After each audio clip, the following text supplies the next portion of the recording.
Começa agora o Jornal da Cultura com William Correia. Boa noite. Dólar vai a R$ 2,90 após fala do ministro da Fazenda ser interpretada como intervenção no câmbio. E veja também nesta edição. Partido dos Trabalhadores manobra para incluir os anos 90 na investigação da CPI da Petrobras. Caminhoneiros bloqueiam estradas por reajuste dos fretes e contra a alta dos combustíveis. Universidades adotam trote solidário, mas estudantes revelam receio no primeiro dia de aula. Caso certo medo, assim, né? Em meio à crise causada pelos cortes de benefícios trabalhistas, reforma da Previdência volta ao debate. Polícia invade escritórios de partido de oposição na Venezuela e visitas aos políticos presos são proibidas. Pessoas que se vestem de maneira diferente revelam dificuldades no dia a dia. O povo não aceita e acabou, só isso. Emirados Árabes tem chuva de dinheiro e ninguém sabe de onde saíram as notas. E meus companheiros das segundas-feiras já estão na bancada, o advogado e ex-deputado federal Ayrton Soares e o historiador Marco Antônio Villa. Participe com perguntas aos nossos convidados por meio do WhatsApp no número 11 97559 2915. Não se esqueça de se identificar e também pelo Twitter e Facebook do Jornal da Cultura. Clima de festa e de desconfiança na recepção aos novos alunos da Faculdade de Medicina da USP. As denúncias de violência sexual, agressão física e humilhações que ocorreram dentro da universidade preocupam os recém-chegados. Com olhares ainda tímidos, os 249 calouros dos 4 cursos da Faculdade de Medicina da USP chegaram aos poucos e lotaram o auditório no primeiro dia de recepção. Os veteranos esperavam do lado de fora, ansiosos. E os calouros podem esperar muito amor pela faculdade, é isso que a gente quer mostrar para eles. Depois de uma manhã toda de palestras, finalmente calouros e veteranos se encontraram. E só dá para saber quem é quem, porque os novos estudantes estão assim, todos sentados. E esse encontro foi marcado por esse clima de carnaval.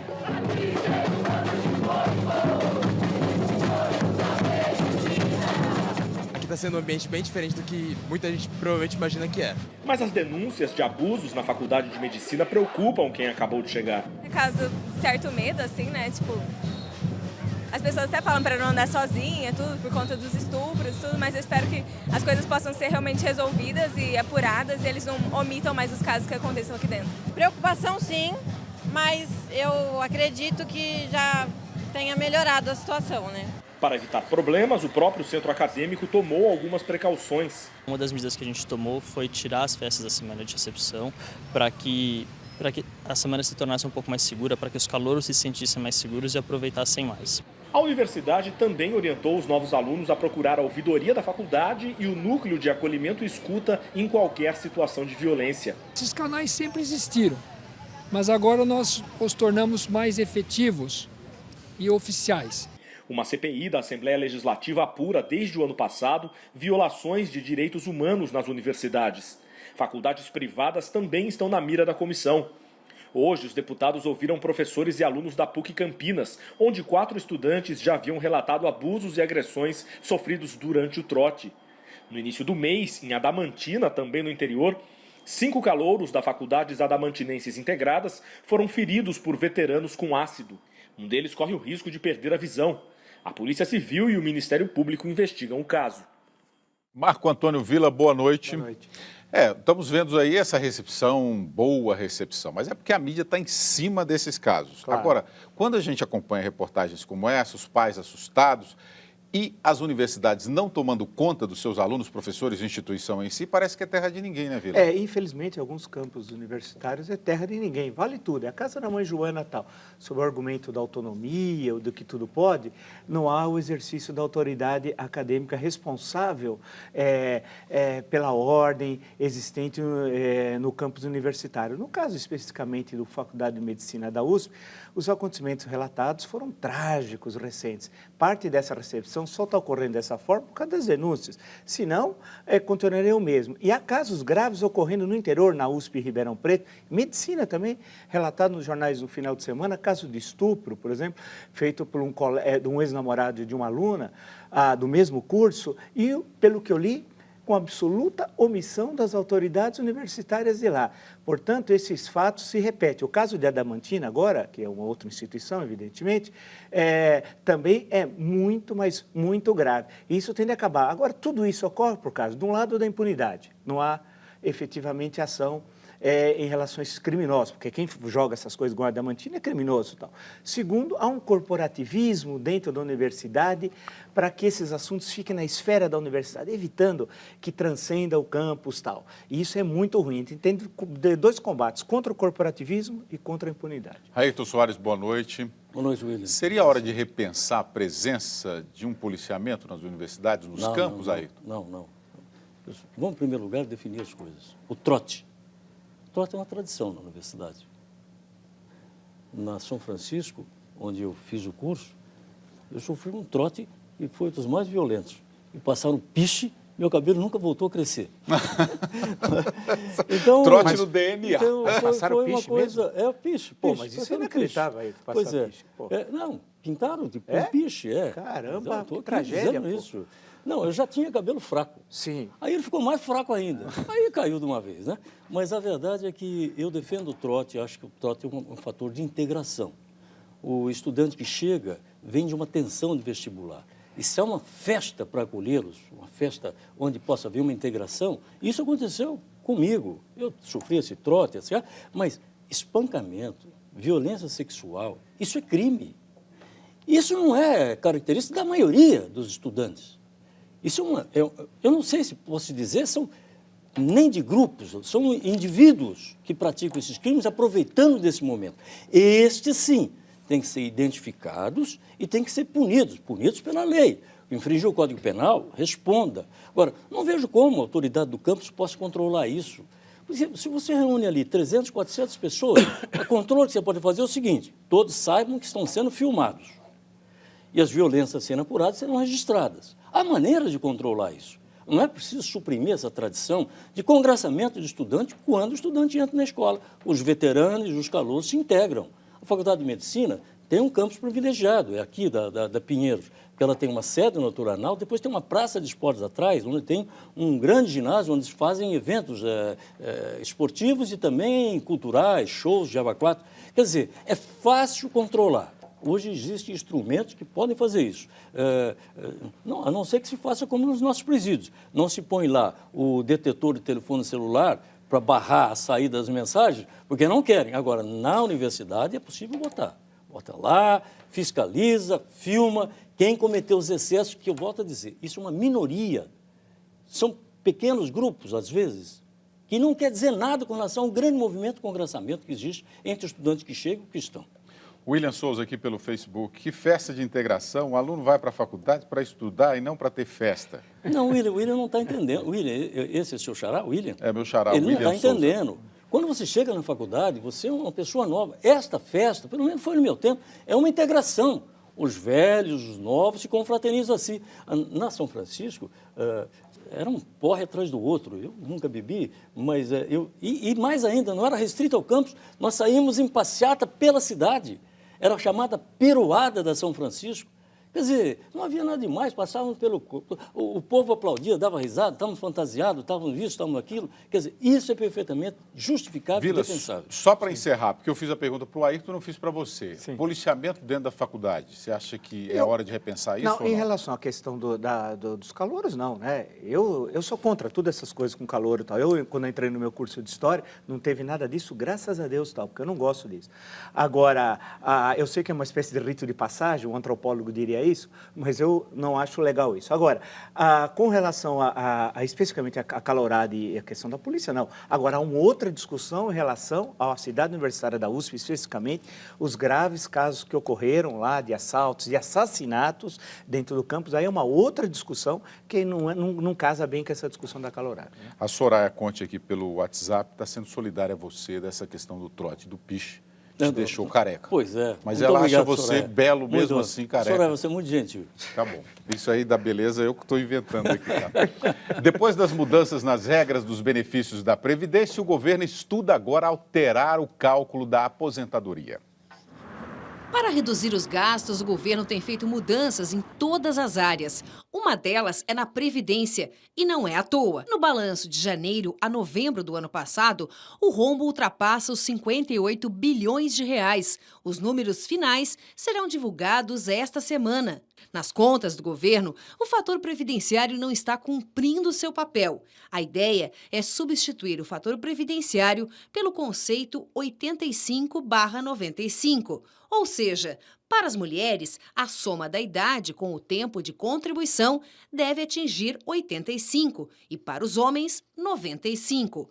Outras mudanças estão mais adiantadas. Na semana que vem, entram em vigor as medidas provisórias que endurecem as regras para concessão de auxílio-doença e pensão por morte. O tempo de registro em carteira para ter direito ao seguro-desemprego vai passar de 6 para 18 meses. O objetivo é tentar reduzir a rotatividade. Segundo uma pesquisa do DIEESE e do Ministério do Trabalho, entre 2002 e 2013, cerca de 45% dos vínculos de trabalho foram desligados com menos de 6 meses. Em alguns segmentos, como na construção civil, a rotatividade é enorme entre os empregados com menos de um ano de contrato. Fica perto de 100%. É o caso dessa loja de material de construção que existe há 26 anos. O dono nunca viu tanta mudança no quadro de funcionários. Na hora de admitir um funcionário, vou verificar se em 6 meses ele muda de emprego. Gente, esse funcionário não, para mim não me serve. Para garantir a manutenção dos direitos dos trabalhadores, as centrais sindicais programaram para a semana que vem uma série de manifestações em todo o país. O objetivo é pressionar o Congresso a rejeitar as propostas que estão sendo apresentadas pelo governo. Tem uma série de atividades que o governo poderia fazer e não mexer com o elo mais fraco da nossa estrutura, que são os trabalhadores. Esse ano é um ano de ajuste e não apenas um ano comum. Se nós desejarmos crescer, inclusive durante esse mandato, realmente um ajuste urgente se faz necessário. Houve uma interpretação da fala do ministro de que que o governo pensa em mexer com o fator previdenciário. Hoje eu ouvi uma entrevista dele que ele falou que não, isso é uma ideia dele, que não é uma proposta colocada na mesa agora, nesse momento. Sim, e quem defendeu o fim do fator previdenciário na campanha foi o candidato Aécio Neves, e não a candidata Dilma Rousseff. Só se ela está invertendo as bandeiras, como ela já inverteu várias quando ela assumiu, dizendo que quer fazer uma coisa e está fazendo outra. Agora, com relação a que é necessário, como foi destacado, acertar as contas públicas, eu acho que ninguém discorda, porque a primeira gestão Dilma foi um desastre econômico e tal. Agora, especificamente com relação à Previdência, tendo a entender que no Brasil, muitas vezes esses números não revelam que a Previdência faz um papel de renda mínima. Então, por exemplo, a Previdência Rural, você dá um salário mínimo, funciona como renda mínima. Quantos milhões de pessoas não contribuíram e acabam recebendo a Previdência Rural, tal, que foi criada no final do governo Médici, tal, e se expandiu depois no governo Geisel e chega até os tempos contemporâneos, tal. Ou seja, eu sempre, quando vem esses números, eu sempre desconfio, porque geralmente é quando vem no momento do aumento ou do reajuste, melhor dizendo, do aposentado. Aí desenha-se um cenário catastrófico, aí você justifica um reajuste que é ou igual ou inferior à inflação. É sempre assim, todo ano essa história se repete. Então, é que nós já falamos aqui tantas vezes, vamos diminuir os desvios, vamos diminuir a corrupção que tem dentro da Previdência, né, que nós já sabemos, os auxílios equivocados que são dados, etc. Agora, tem de reconhecer que muito desse prejuízo, vamos chamar assim, deve-se à questão do papel de renda mínima, que é fundamental para o funcionamento de certas comunidades mais pobres do país. Então, é necessário entender que a Previdência é mais... Não dá para comparar com outros países, porque aí vem a maneira de comparar abacaxi com elefante. Não tem nenhuma comparação do Brasil, por exemplo, com a Inglaterra. O papel da Previdência aqui é um, na Inglaterra é outro. Né? Ailton, você acha que deve mexer nessas questões trabalhistas? É uma evolução ou não deveria mexer em direitos adquiridos, seguro-desemprego? Não, eu acho que alguma coisa tem que ser feita. Diante de algumas coisas que estão acontecendo que não estão dando certo. Teve um dos entrevistados ali que disse não mexer com o elo mais fraco. No caso aí, os dois tópicos nessa reforma que se quer fazer na área da Previdência, que diz respeito à pensão por morte e auxílio-desemprego, que existem desvios que estão começando a acontecer, quer dizer, tem casamentos feitos com moribundos de hospitais. Ou seja, a pessoa está ali, anunciada a morte, arruma-se um casamento, O casamento é realizado para que essa pessoa possa receber a pensão morte desse cidadão. Isso não é possível, tem que ter um prazo. Você não pode ter uma união às vésperas da morte da pessoa que pode deixar a pensão, né? Então, o prazo eu justifico, tem que ter um prazo. E também no auxílio-desemprego.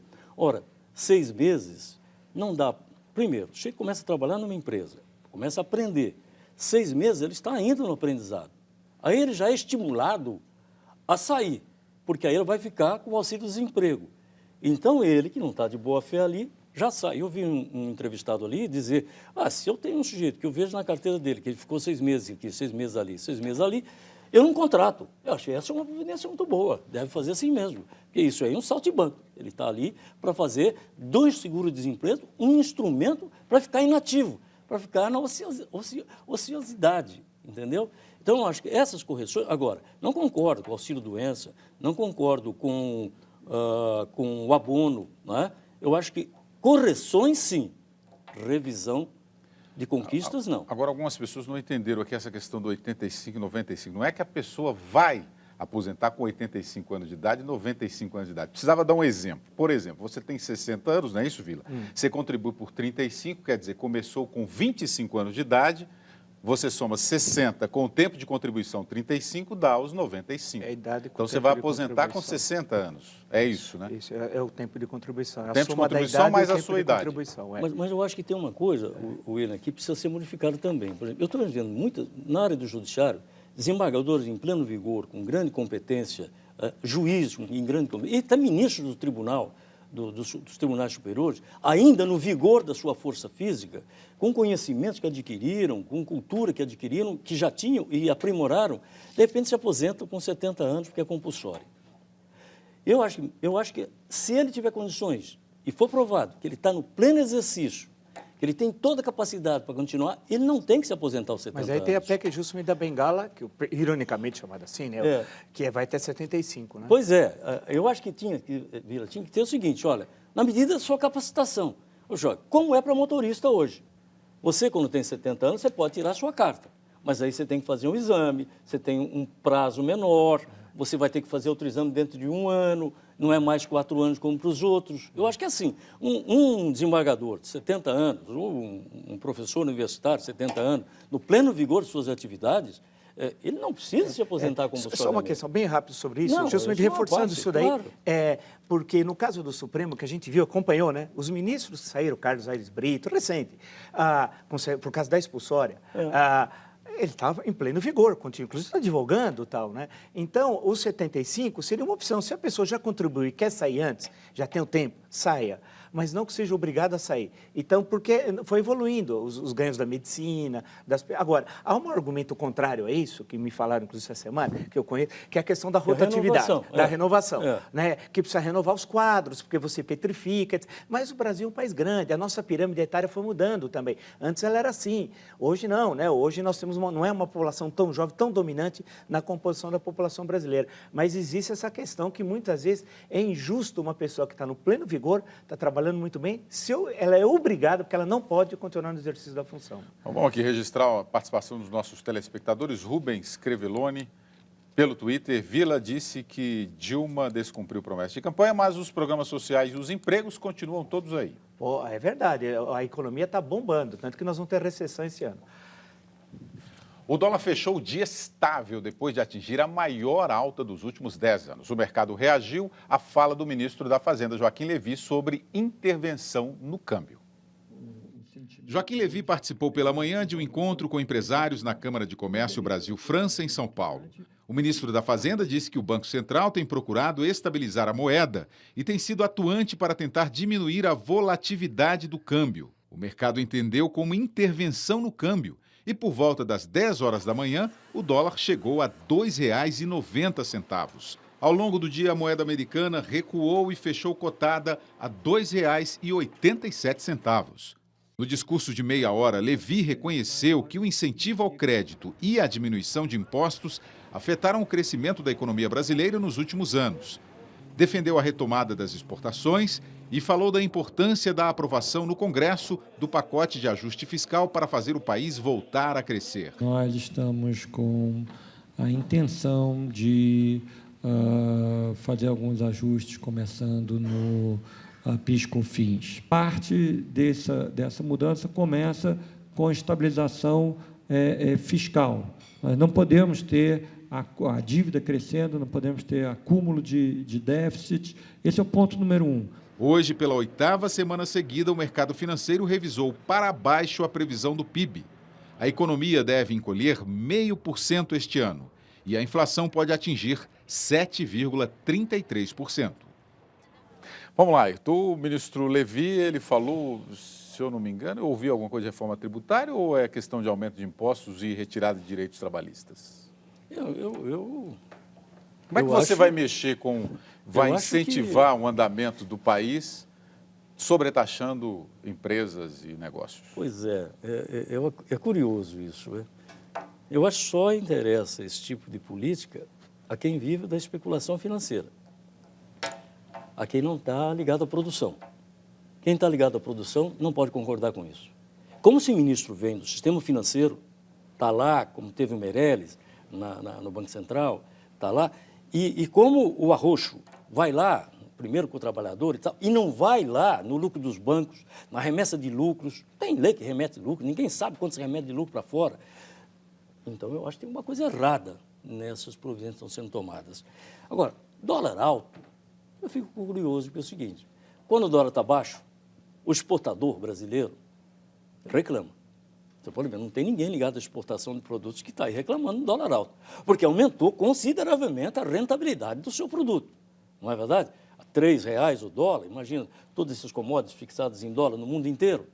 Quanto não estão ganhando os grandes exportadores brasileiros? Estão quietos, não falam nada.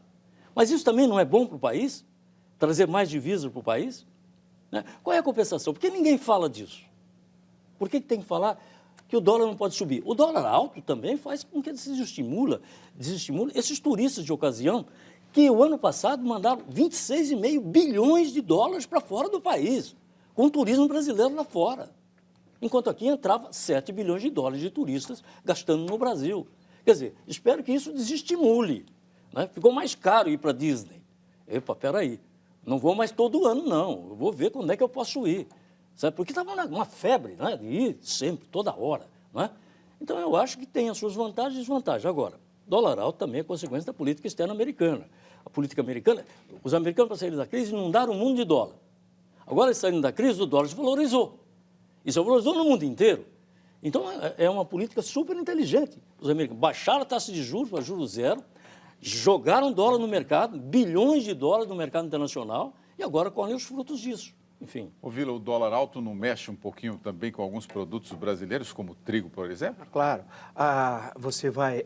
Há um processo, claro, você incentiva as exportações, mas cria problema em relação às importações que ficam mais caras com a séria desvalorização da moeda. Agora, isso não é um movimento de especulação.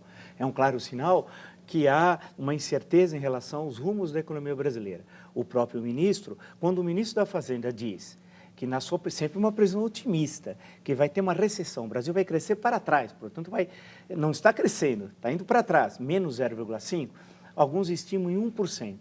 E o próprio ministro da Fazenda disse sobre o ano 2014, não foram fechadas todas as contas, que é provável que a inflação, que o crescimento econômico tenha sido ou zero ou negativo. Se for negativo, nunca na história desse país, desde Deodoro da Fonseca, você teve 2 anos consecutivos de recessão. Isso é um mérito que deve se dar ao presidente Dilma, que é uma excelente gestora econômica. 2 anos que nós andamos para trás. Segundo ponto, a inflação fora da meta. Qualquer um sabe que vai ao supermercado ou que se utiliza de serviços, que dispararam os preços. Você perdeu o poder aquisitivo. Tem uma razão. Não vamos falar que é o imperialismo, hein?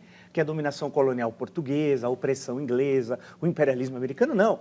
É a péssima gestão econômica feita aqui que nós apontamos durante anos aqui, durante o Jornal da Cultura, a péssima gestão feita. Portanto, a tentativa de ajuste fiscal, eu até entendo o sacrifício do ministro, é tentar pôr ordem na casa desorganizada na gestão Dilma, na primeira gestão Dilma. Ele é isolado, porque ele não conseguiu nomear o presidente do Banco do Brasil, ele, ministro da Fazenda, não designou a presidente da Caixa Econômica Federal, que é uma senhora incapaz, que o governo atual premia os incapazes. Ela foi uma péssima ministra de Planejamento, Miro Belchior, que vai ser presidente da Caixa. E o presidente da Petrobras, que tem uma importância grande, que é o senhor Bendini, amigo daquela senhora Valdirene Aparecida, que ninguém sabe quem era, eu não sabia quem era. e que até hoje não esclareceu aqueles empréstimos, uma pessoa que devia para o banco. Em suma, é uma situação muito complicada. O ministro vai ficar pouco tempo, não deve ficar muito tempo, porque com recessão, crise política, petrolão, dificilmente sustenta o ministro da Fazenda, que não é petista. A situação econômica é muito grave. O mundo inteiro está desenhando cenário sobre o Brasil. A economia mundial vai bem. A economia americana vai muito bem, a economia alemã vai bem, etc. Vários. O que não vai bem é a péssima gestão aqui. Não vamos pôr culpa lá fora. Nós temos essa mania desde 1500. O problema nosso é a péssima gestão interna. E agora à noite o ministro da Fazenda, Joaquim Levy, está reunido em um jantar com a cúpula do PMDB, inclusive o presidente do Senado, Renan Calheiros, e da Câmara, Eduardo Cunha. O assunto é o pacote de ajustes do governo.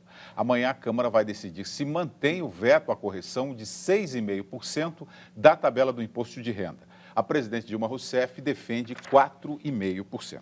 William, diga aí. Eu gostaria que o PMDB, como partido, levasse ao ministro e ao governo as propostas que tem para sair da crise.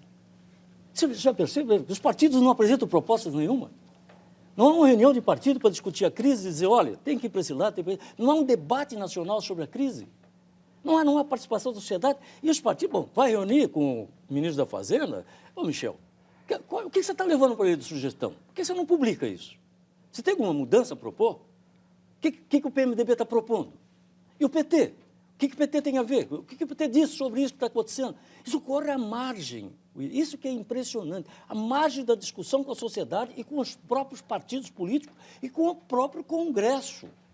Você não pode ter um processo desse. Isso é imposição. Isso é tomar decisão sem consultar ninguém.